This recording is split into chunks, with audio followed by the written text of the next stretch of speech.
Now disassembly is pretty straightforward, but there is one little trick I want to show you. First I'm just going to remove my magazine cap.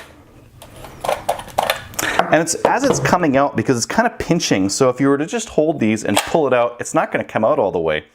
And that's because it's just pinching a little bit there. So remove the bolt a little bit and just kind of wiggle it and it'll come out. There's our fore end. I'm just going to put that off to the side. There's our barrel. I'm going to put that off to the side. Let's keep disassembling this thing. Now to remove the charging handle from the bolt, what we're going to do is just push down on the bolt until it starts to rotate, and then we're going to lever that charging handle out. It's a little bit stiff to start with, so you're going to have to really muscle it. As long as the bolt's forward, you'll be fine.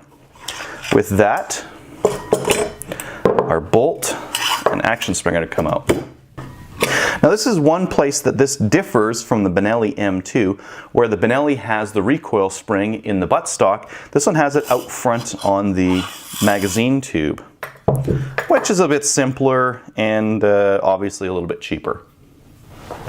So this is the bolt here, and you can see here it's got a bit of a rotate in there. The next piece we have to pull out is this pin. Now yours might be pinned in, mine isn't.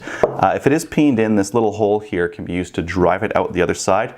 Mine's so loose that I can just kind of flip it out there and it comes right out.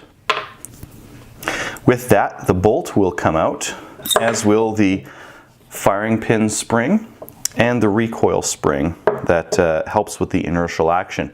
This spring here is really strong, and this is what helps provide that kick off that makes the whole action work. Now to remove the firing pin, what we're going to need to do is pull out this pin at the back here. Just use a precision screwdriver and get underneath there.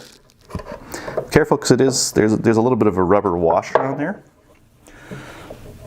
And then pull it right out the back. And with that, the firing pin will just come out the rear. And now you can clean your bolt assembly. Although you don't really need to all that often, because this bolt is a very clean bolt. It's not like a gas action. All of the gas goes out the barrel, so this is going to stay nice and clean for you. To reassemble, we're going to put that firing pin in. Grab our pin, put it in the side.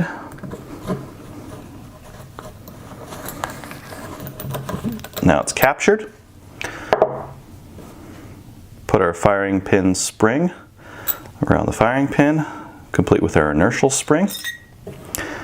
Bolt goes on. And if you just need to remember, the extractor will always face the ejection port. You always want to make sure that the shells go out that way. So that's where your grabber will always go in. Look at these fancy technical terms I'm using. So push in your bolt and drop that pin in.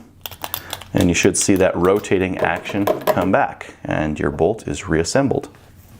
I'm not going to do this one right now, but if you want to, just pull this rubber cap off. Underneath there is a metal retaining clip.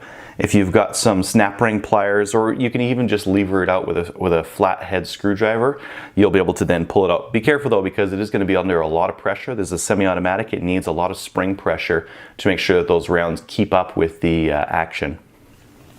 To reassemble, grab your spring and carrier / action rod piece here. Pop your bolt on top and just kind of wiggle it into the action.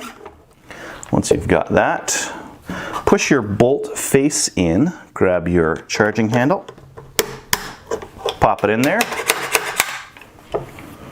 So this next part's a little bit tricky, because between the fore end and the barrel, it's going to pinch right here. So we need to leave them a little bit loose so we can get the whole thing together. So what we're going to do is, as we're putting in that magazine tube, we're going to keep it a little bit loose, or a lot loose. Pop that guy in there, and then you can start clamping them together and putting them in. I'm going to use gravity to help me out here. And again, you're pulling back the bolt as it's going in. If it feels a little bit too tight, just try it again. There we go. So you need to try it a couple times to get in there, but I can see that my stopper here is right up against the receiver, so that's as far as it'll go.